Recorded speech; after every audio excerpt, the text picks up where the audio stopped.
1장입니다. 현실적 정체성이에요. 그러니까 사람이 정체성을 이해한다면은 하나는 본질적인 거, 또 하나는 현실적인 거. 네.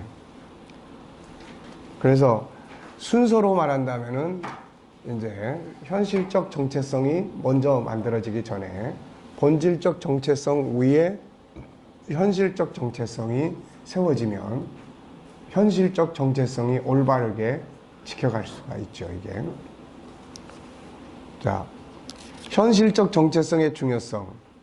본장에서는 SQ의 영역 두 번째, 주 번째가 아니고 두 번째. 이제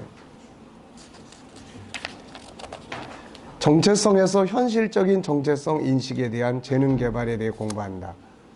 정체성은 자신이 어떤 존재인지를 생각하고 연구하는 과정인데 이 안에는 두 가지 영역이 있다. 하나는 전장에서 살펴본 본질적 정체성. 첫째, 존재의 배경. 둘째, 창조의 과정. 나는 무엇인가. 이거를 알아야 자기를 개발할 수 있고 이걸 알아야 자기답게 살 수가 있어요. 에덴 동산에서는 자기 개발이라는 게 필요가 없죠. 거기서는 바로 다 사용이 됐으니까. 그런데 창세기 3장에서 인간이 범죄하고 난 다음에는 이것이 다 숨겨져 있어요. 다 감춰져 있어요.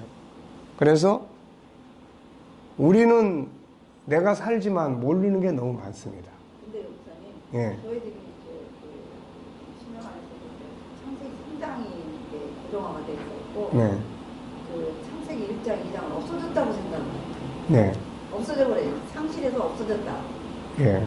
가지고 1장, 2장은 안 찾아요. 그러니까 창세기 1장, 2장을 그렇게 중요하게들 안 봅니다. 예.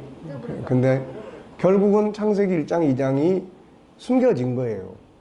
그걸 이제 찾아내려고 하는 게 세상의 인간의 학문들이에요. 처음 들었어요. 예. 근데 우리는 하나님이 그걸 계시해 준 거죠. 계시해 주고. 그래서 결국에 제가 공자의 책들을 읽어보고 또 결국 공자가 그렇게 추구했던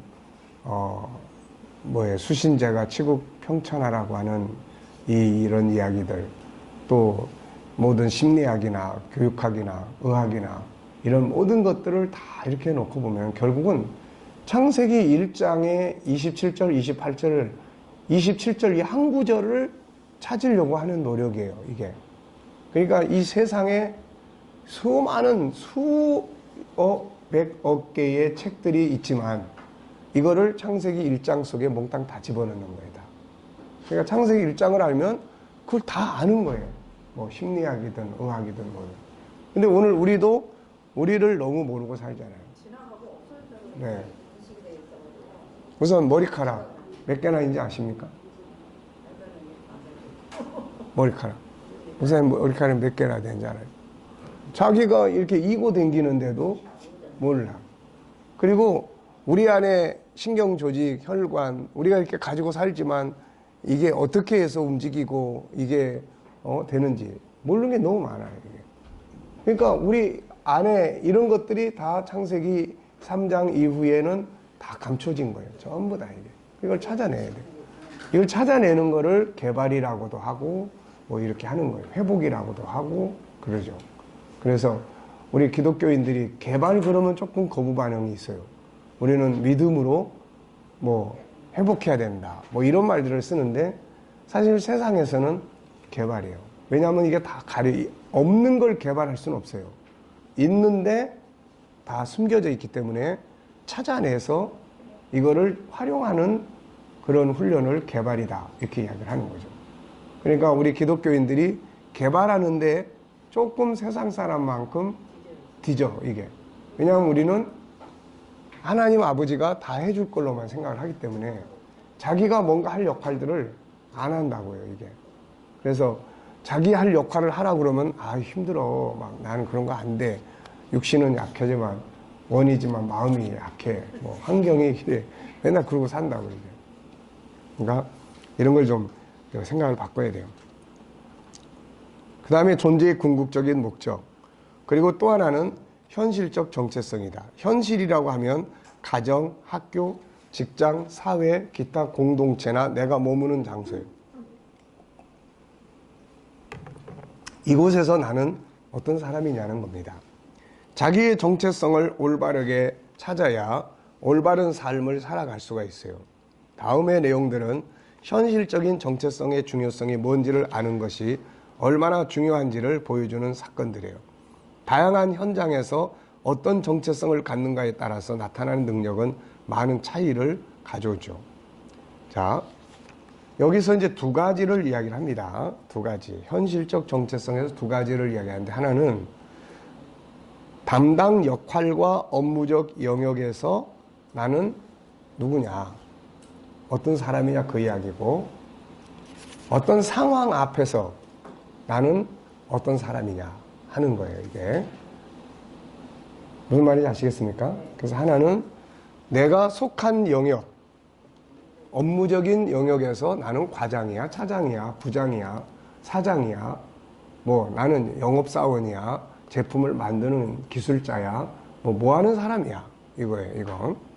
하나는 또 상황 앞에서 부딪혔을 때 이걸 내가 할 수 있는 사람이야, 할 수 없는 사람이야, 이제 이런 거죠. 이게 자기가 할 수 있다고 생각하는 사람은 그 상황을 내가 한번 해볼게요 하고 할 수 있는 거고, 자기가 할 수 없다고 생각하는 사람은 난 자신 없어요 라고 물러서는 거고, 이렇게 되는 거죠. 이게. 네. 그게 결국은 능력의 어떤 차이점이 아니라 정체성의 차이점이에요. 정체성. 할 수 있다고 생각하는 사람은 해보려고 하는 거고, 그 속에서 할 수 있는 능력이 개발되는 거고, 할 수 없다고 생각하는 사람은 아예 도전도 안 해보려고 하는 거고, 그러면 재능도 개발이 안 되는 거죠. 이게. 그 일을 할 수 있도록 담아놓으신 그 재능은 이제 묻혀서 이제 파묻혀 있는 거죠. 이게. 자, 여기서 이제 코너스톤 리더십 연구소의 소장 겸 리더십 컨설턴트인 데이비드 코트렐은 이제 먼데이 모닝 리더십이라는 책에서 운전사와 승객이란 이야기로 리더십의 문을 열어놓는다. 자넨 이제 더 이상 승객이 아니고 운전사가 된 거야. 이 말이 그의 리더십의 화두다. 리더의 출발은 의식의 변화에서부터 시작된다. 내가 운전사인지 승객인지를 구분하지 못하면 어떻게 되겠는가? 운전사에게는 뭐가 필요합니까? 네, 운전사에게는 운전면허가 있어야 되죠. 운전자는 승객의 소망을 알고 가야 할 길을 알아야 합니다. 승객의 목적지를 알아야 하고 정확한 길도 알아야 하죠. 쉬운 길이 아니라 목표를 향해서 가야 합니다. 운전자는 승객들이 마음 놓고 여행을 즐기게 해야 되는 거죠. 자신이 운전사인지 승객인지 조수인지에 대한 자기 정체성이 분명해지면 자기 역할이 뭔지, 그리고 내가 어떤 삶을 살아야 하는지가 결정된다. 보통 우리가 가정 같은 데서 장남이나 이런 사람들에게 부모가 항상 그 정체성을 심어주죠. 너는 형이야. 응? 네가 형이니까 동생들 잘 돌봐야 돼. 형이라고 하는 현실적 정체성이에요. 네. 그 얘는 이제 나중에 크면서 계속 책임감. 내가 형인데. 응? 예, 책임감. 이런 걸. 자기 정체성이 운전사라고 생각할 때는 운전사로서 필요한 것들을 준비하게 된다. 그리고 그 정체성을 이루기에 목표를 세우고 그것을 실현해 갈 수 있게 된다. 다시 말하면 승객이 아니라 운전사가 됐다면 이젠 승객처럼 행동해서는 안 되며 운전사로서 가져야 할 목표를 세워야 하고 그것을 이루기에 목표를 세워야 되죠. 이 과정에서 운전사로 일할 수 있는 재능이 개발이 되죠. 반대로 자기의 정체성이 승객이라고 한다면 운전사하고는 다른 준비와 행동을 하게 됩니다. 그래서 항상 다음의 질문을 훈련해야 돼요. 자, 두 가지 한번 해보세요.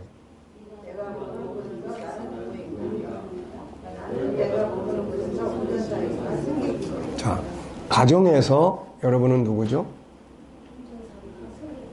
가정에서. 네. 가정에서 누굽니까? 아내다. 그러면 이제 나는 아내야. 그러면 아내로서 할 일은 뭐지? 라는 거죠. 네. 나는 가정에서 남편이야. 그럼 남편으로서 할 일은 뭐야? 나는 가정에서 자녀야. 그럼 자녀로서 할 역할은 뭐야? 그 역할을 제대로 하고 있는 거야? 안 하고 있는 거야? 이런 문제들을 이제 만들어가게 되는 거죠. 학교에서, 우리 집에서 나의 정체성은 나는 학생이야.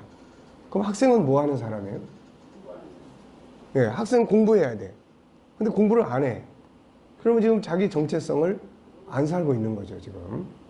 안 살면 혼돈이 와요, 이제. 혼돈이. 야단 맞아야 되고, 야단 쳐야 되고, 시끌벅적해야 되고. 네. 내가 머무는 곳에서 운전사인가 승객인가. 이것이 먼저 정리되어야 다음 단계인 무엇을 준비할 것인가. 이 정체성을 이루기 위해 어떻게 해야 할 것인가를 정하게 됩니다. 정체성이 자기 안에 있는 능력을 개발하게 만들어주는 거죠. 네. 그래서 우리가 그런 말 하잖아요. 환경이 사람을 만든다. 또 자리가 사람을 만든다. 직책이 사람을 바꾼다. 이런 거예요. 그런 경우들이 사실 많이 있습니다. 그래서 우리가 이제 교회 안에서 재직을 임명하거나 뭐 장로를 세우거나 그럴 때 세울 만한 자격이 있어서 세우는 사람이 있고 세워줌으로써 그 일을 감당할 수 있기 때문에 세우는 사람이 있어요, 이게. 네. 저런 사람을 장로로 세우냐고 그런 경우가 있죠. 그런데 딱 세워놓고 나니까 이제 장로처럼 행동을 이제 하게 되는 경우들이 있어요, 이게. 그러느라고 아주 고생하는 분들이 있습니다. 네. 장로니까 이제. 네. 또 이제 항상 목사도 그러죠. 당회장, 담임 목사가. 여러분들은 장로들입니다. 당회원들입니다. 당회원들은 어떻게 해야 되겠습니까? 네, 당회원들. 그러니까 당회원으로서의 어떤 행동과 인격과 삶을 요구받는 거죠, 이제. 네, 옛날 같으면 그냥 넘어갈 일도 장로님이 그러냐고 이렇게 돼요. 목사가 되면 이제 어떻게 됩니까, 이제 한 단계 더 올라가는 거예요, 이제. 한 단계 더. 그래서 자기 정체성이에요. 그 다음에 두 번째는 상황 앞에서 자기 정체성이 뭐냐는 거죠. 네.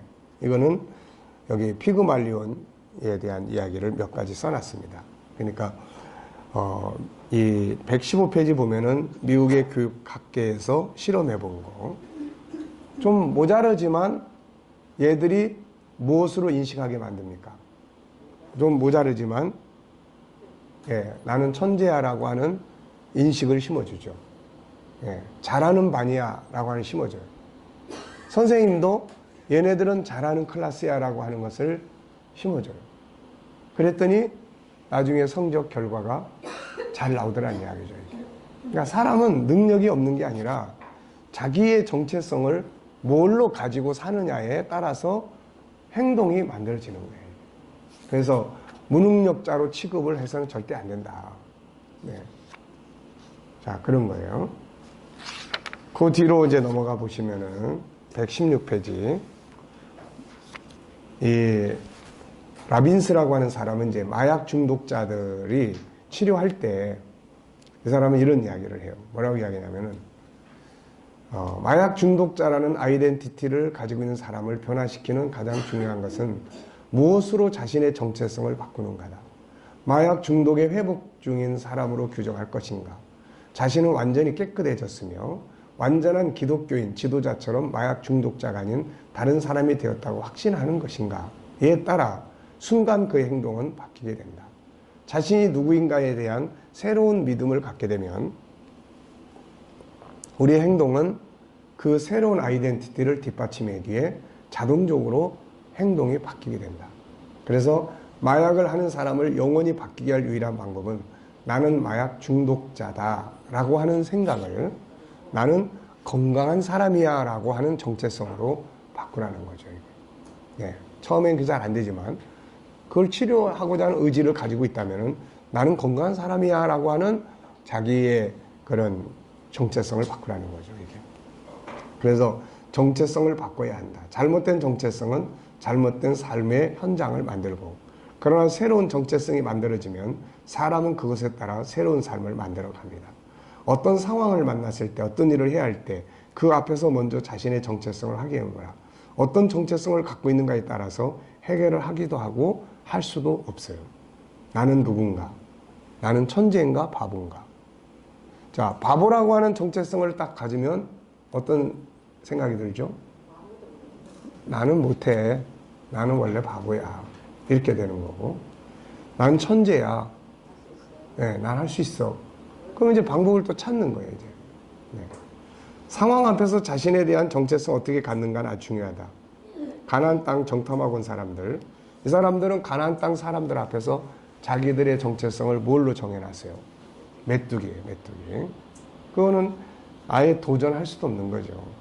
세상을 이기는 능력을 갖기 위해서는 먼저 자기의 정체성을 이기는 자의 정체성으로 바꿔야 한다.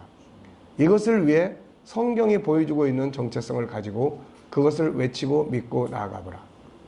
세상이 가지고 있는 정체성의 기준은 우리를 아주 보잘것없는 존재로 만들게 되는 경우가 많아요. 그런데 창세기 1장 27절, 28절은 우리의 정체성을 굉장히 강한 사람으로 바꿔놔요. 이게. 자, 여기 7살에 학습 불능 진단을 받은 사람, 이 사람을 치료한 이 사람은 뭘 바꿔줍니까? 이 사람의 정체성을 이 아이에 바꿔주죠. 나는 천재다. 나는 내 지혜를 활용한다. 결국은 이 아이가 이 정체성을 갖기 시작하면서부터 도전을 하기 시작하고 결국에는 그것을 뭔가를 이뤄내는 사람이 되죠, 이게. 그래서 그런 자기 정체성. 또 117페이지에도 우리가 많이 읽어본 이야기죠. 말 한마디를 바꿔서. 말을 바꾼다는 건 뭐예요? 그 사람이 가지고 있는 정체성을 바꾸는 거예요. 기사, 운전사에서 장인이라는 정체성으로 자기를 바꾸는 거죠. 그랬더니 그 장인이라고 하는 정체성이 가지고 있는 그 책임감이 그 사람들을 장인의 기술을 만들어내는 사람들로 만들어 놓은 거죠, 이게. 그래서 그 뒷페이지로 넘어가겠습니다. 자기를 누구로, 어떤 사람으로 알고 있는가. 뭐 좀 해봅시다 그러면은 꼭 거기는 막 신나서 움직이는 사람이 있고, 아유, 우리는 안 돼요라고 하는 사람이 있어요. 그 안 돼요라고 하는 사람은 안 되는 정체성을 지금 가지고 있는 거예요. 그리고 뭔가 막 신나는 사람은 할 수 있는 정체성을 가지고 있어요. 그게 하나님에 대한 신뢰든 믿음이든 자기의 재능에 대한 신뢰든 뭐든 간에. 네. 그래서 자기를 어떤 사람으로 알고 있고 누구로 규정하고 있는가 하는 거 아주 중요해요. 그래서 가끔가다 그런 말 하잖아요. 너는 왜 그러냐 그러면은 그래요, 저는 본래 그냥 그런 놈이에요. 그러니까 본래 그런 놈의 정체성을 얘는 가지고 있는 거예요. 그러면 이제 상담자가 이걸 이제 정체성을 어떻게 바꿔주느냐, 이게 아주 중요합니다. 그 정체성이 바뀌어지면 그동안의 내 삶이 잘못됐다는 것도 알게 되고 그렇게 되죠. 자, 자기 정체성과 삶의 관계를 보여주는 성경의 인물들이 있습니다. 다니엘, 이 사람은 자기가 어떤 사람이라는 걸 알고 있죠. 그리고 그 정체성을 지키기 위해서 목숨을 겁니다. 그것이 기적을 만들고 그것이 신뢰를 얻고 그게 성공의 비결이었죠. 그리고 에스더, 처음에는 에스더가 자기가 왜 그 자리에 있는지를 모르고 있어요, 지금. 그래서 모르드게는 그 에스더의 정체성을 일깨워 준 거죠. 네가 그 자리에 있는 것은 이때를 위함인지 누가 알겠느냐. 에스더가 그 말을 딱 듣는 순간 자기가 왜 여기에 있는지를 알게 된 거죠. 그리고 나서 곧바로 그래, 죽으면 죽자라는 의지를 나타내게 되고 결국 이 의지가 바로 기적을 만들어낸 겁니다. 이렇게. 자, 자신에 대한 올바른 정체성의 회복은 도전할 용기를 주고 위대한 승리를 가져오게 합니다. 나는 누구인가? 내가 이 자리에 있는 이유는 뭔가? 이곳에서 내 역할은 무엇인가? 이런 질문들을 항상 하는 훈련을 해야 돼요. 항상. 거울을 보면서 나는 누구지? 본질적 정체성, 현실적인 정체성. 내가 이래도 되는 거야? 네, 난 천국인인데 천국인이 이래도 되는 거야? 이런 거. 네. 자, 정체성에 대한 바울의 권고. 사도 바울은 이 정체성, 우리 예수 안에 있는 우리들이 바뀐 정체성을 인정하라, 그런 이야기예요. 지금 여기에서의 내용은 자신을 죄에 대하여는 죽은 자다, 의에 대해서는 살아있는 자다, 이렇게 여길지어다 라고 이야기를 해요. 여기다라는 말은 그렇게 인정하라는 거예요. 그렇게. 실제로는 우리가 의인이 아니에요. 그런데 십자가를 통해서 우리가 의인으로 바뀐 거죠. 그래서 나는 죄에 대해 죽었어. 죽은 걸 또 끌고 가면 안 되지. 예, 죽었어. 너는 죽었어가 아니고 나는 죄에 대해서 난 죽었다. 이게 우리의 정체성이라는 거예요. 우리가 우리 자신이 하나님의 아들이요, 천국인이요, 의인이요, 그리스도인이라는 정체성을 인정하고 그것을 믿어주고 기대하고 행동한다면 그렇게 살 수 있는 재능, 지혜, 성품, 능력들이 개발되기 시작을 해요. 네. 피그말리온 효과는 창세기 1장 27절, 28절을 이루고자 하는 인간의 본능적 욕구예요. 네. 이렇게 됐으면 좋겠다. 자기가 만든 조각품이 사람이 됐으면 좋겠다. 아름다운 여인하고 같이 살았으면 좋겠다. 야곱, 요셉, 다니엘들이 바로 그런 사람들이에요. 그들은 자신들의 정체성이 하나님의 백성이라는 걸 인식하고 이걸 이루려는 목적을 갖고 그걸 이루기 위한 행동을 취했죠. 이 과정 속에서 그것을 할 수 있는 능력들이 개발되기 시작을 합니다.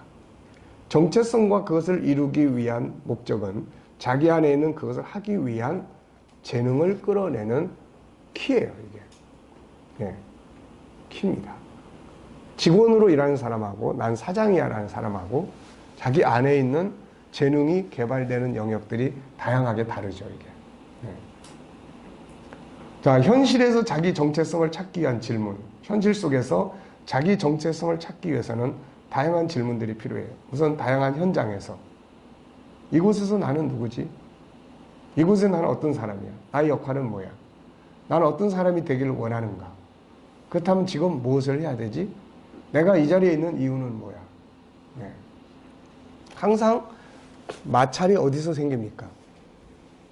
세운 사람과 세움을 받은 사람이 서로의 정체성을 잘 모르는 데서 생겨요. 사장이 사장의 일을 안 해. 다 밑에 사람 뭐 하라고 그래. 밑에 사람은 짜증나죠. 내가 뭐 사장도 아닌데. 네. 또 밑에 사람이 자기가 그 역할 때문에 세웠는데 그 역할을 제대로 안 해. 그러면 또 막 짜증나는 거죠, 이게. 네. 그래서 자기 정체성에 대한, 그래서 우리가 어느 직장에 가서 어떤 일을 맡았을 때 그 일을 맡긴 하나님의 뜻도 물어야 되지만 우선 현실적으로는 오너에게 묻는 게 필요해요. 나를 여기에 세운 목적은 무엇입니까? 내가 이곳에 이 자리에서 내가 맡은 역할은 이것인 것 같은데 특별히 원하는 바가 있습니까? 무엇을 해주기를 바라십니까? 이런 것들을 충분히 물어보고 대화 나누고 그리고 이제 맡겨진 일을 그냥 기계적으로 하지 말고 효과적으로 발전시키기 위해서 기도하고 생각하고 노력하고 이런 것들이 이제 이 일을 맡긴 사람이 볼 때는 아, 괜찮은 사람이다. 그러면 저 사람하고 같이 일했으면 좋겠다. 더 큰 일을 맡길 수 있으면 좋겠는데 뭘 맡기면 좋을까? 이게 결국은 나중에 자기의 뒤를 다 자기가 하던 일을 다 넘길 수도 있는 이런 게 되는 거죠. 우리나라에는 안 좋은 사람이죠. 히데요시 뭡니까? 히데요시.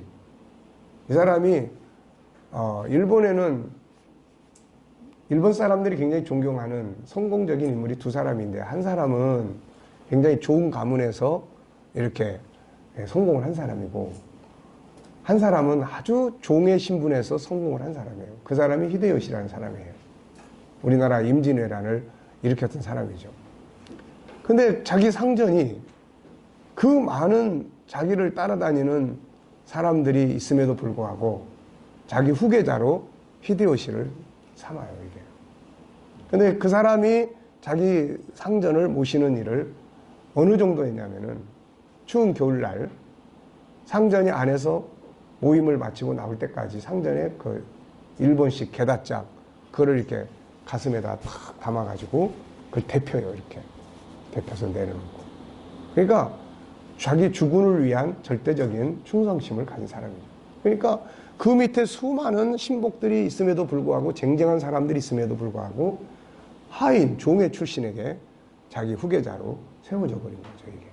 그러니까 결국은 우리가 그런 자세를 가지고 자기의 위치에서 성실하고 진실하고 효율적인 사람, 진실과 성실성과 더불어서 창의적이고 업무의 효과적인 면을 만들어내고 고민하고 이런 게 필요한 거죠, 이게. 그 다음에 이제 다양한 상황 앞에서요. 이 상황 앞에서 나는 누구인가? 이 상황 앞에서 나는 어떤 사람인가? 할 수 있는가? 할 수 없는 사람인가? 그 이유는 무엇인가? 자, 하나님, 예수님이 이 정체성을 사람에게 알게 하시려고 질문하신 내용들이 있어요. 예를 들면은 인간이 범죄하고 난 다음에 하나님이 아담한테 오셔가지고 아담아, 네가 어디 있느냐? 이거는 뭐예요, 지금? 아담이 처해 있는 상황 속에서의 자기를 돌아보게 하는 질문이에요. 정체성을 바로 세우기 위한 질문이죠. 네가 왜 그 자리에 있느냐? 너는 어떤 사람이냐? 하나님과의 언약을 맺은 사람이 왜 그렇게 됐느냐? 이거를 묻는 거죠. 아담아, 너는 누구인가? 왜 그 자리에 있는가? 정체성에 대한 일깨운 질문이에요. 출애굽기 4장 2절에 보면은 모세한테 하나님께서 내 손에 든 것이 뭐냐? 네, 이거 다 자기 정체성이에요. 환경 앞에 모세가 난 못하겠다고 그러니까 하나님이 일깨워주는 거예요. 네 손에 든 게 뭐냐? 솔로몬아, 뭘 줄고? 네가 낳고 싶으냐? 무엇을 원하느냐? 내가 이 일을 할 줄을 네가 믿느냐? 이건 전부 다 그 사람이 지금 가지고 있는 어떤 정체성에 대한 내용을 묻는 질문들이에요. 네.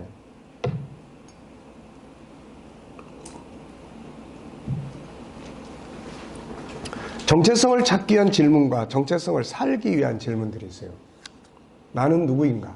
이것은 정체성을 찾기 위한 질문이고, 나는 어떻게 해야 되는가? 이것은 정체성을 살기 위한 질문이에요. 그러니까 우리가 어떤 질문을 스스로에게 하느냐, 또 상대방에게 하느냐에 따라서 상대방은 정체성을 생각하기도 하고 가야 될 방향을 생각하기도 하는 거죠. 자기의 정체성을 찾는 것과 함께 중요한 것은 그 정체성에 맞도록 행동하고 나아가는 것이 중요하죠. 다음의 질문들은 이 두 가지를 보여줍니다. 나는 누구인가? 지금 나의 위치는 무엇인가? 나는 왜 여기에 있는 것인가? 주인인가? 종인가? 운전사인가? 승객인가? 가이드인가? 여행객인가? 목사인가? 성도인가? 선생인가? 제자인가? 오너인가? 직원인가? 만드는 사람인가? 판매하는 사람인가? 아내인가? 남편인가? 부모인가? 자식인가? 선생인가? 제자인가? 내가 맡은 역할은 무엇인가? 이런 것들이 자신이 찾아야 할 정체성이에요. 우리가 가끔가다 그런 이야기 하잖아요. 야, 너 네 주제 파악 좀 해라. 너 지금 너 할 일이 뭔지도 모르고 왜 그래? 이거는 다 정체성에 관한 문제예요. 이 질문을 통해 자기의 정체성을 찾은 사람들은 그 다음에 이제 뭐가 필요합니까? 그렇다면 선생인데 선생은 뭘 해야 되나? 내가 선생으로서 뭘 해야 되지? 해야 될 일을 찾는 거예요, 이게. 네.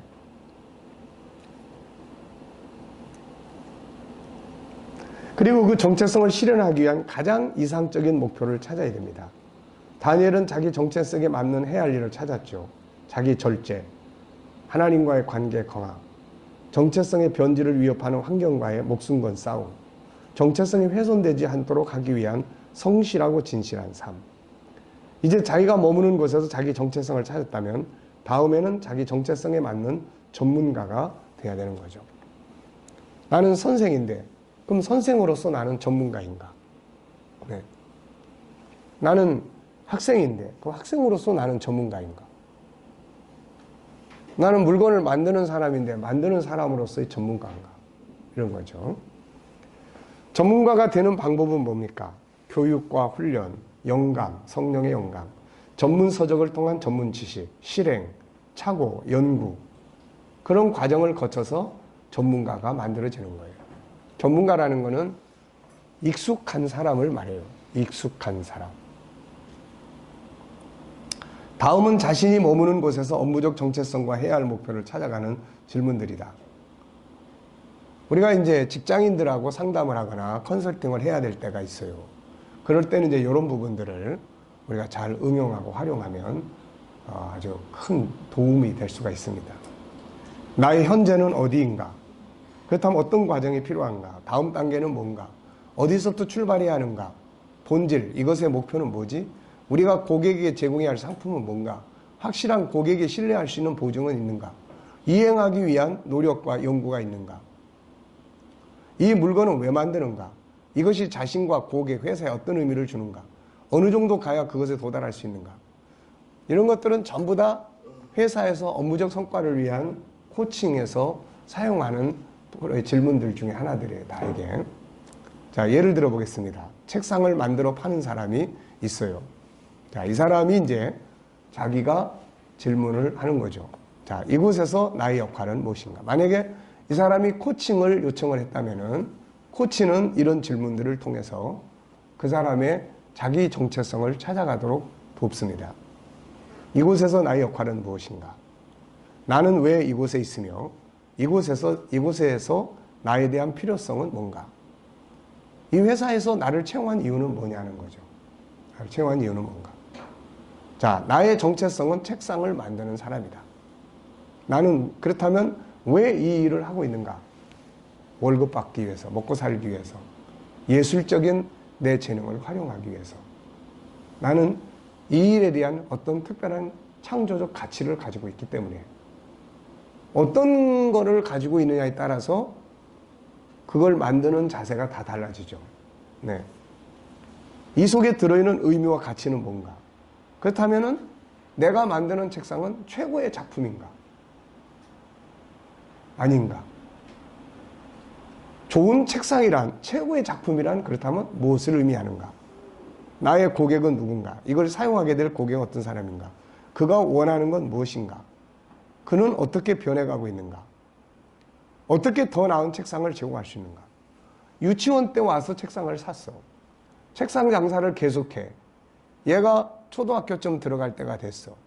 그럼 그 부모님에게 만약에 연락을 해서 아이가 많이 컸지요. 애에 맞는 책상을 필요로 하지 않습니까? 만약에 이런 질문을 누가 해준다면은 아마 그 사람은 어떤 마음이 들 것 같아요? 네. 이야. 평생 고객으로 만들 수 있죠. 평생 고객으로. 근데 보통 우리는 책상 만들어서 파는 사람들은 정체성이, 자존감이 굉장히 낮아져 있어요. 에휴. 내가 어쩌자고 이렇게 정말로 밑바닥에서 이런 개념, 이런 게. 뭐 열심히 한다고 뭐 월급 더 주냐? 대강하고 치워. 뭐 이런 개념. 이런 것들이 스스로가 발전할 수 없는 그런 부분들이에요, 이게. 네. 자, 어떻게 더 나은 책상을 제공할 수 있는가?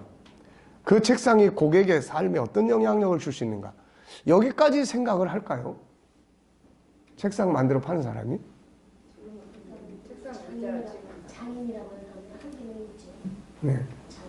내가 만드는 책상이 고객에게 편할까 안 편할까 이거보다도 고객의 삶에 어떤 영향력을 줄 수 있을까? 참 이 정도 간다면 대단한 거죠, 이게. 네. 근데 이렇게 가야 되는 거예요. 그 책상이 내가 만드는 물건은 상대방의 무엇을 돕고 있고 충족하게 하고 있는가?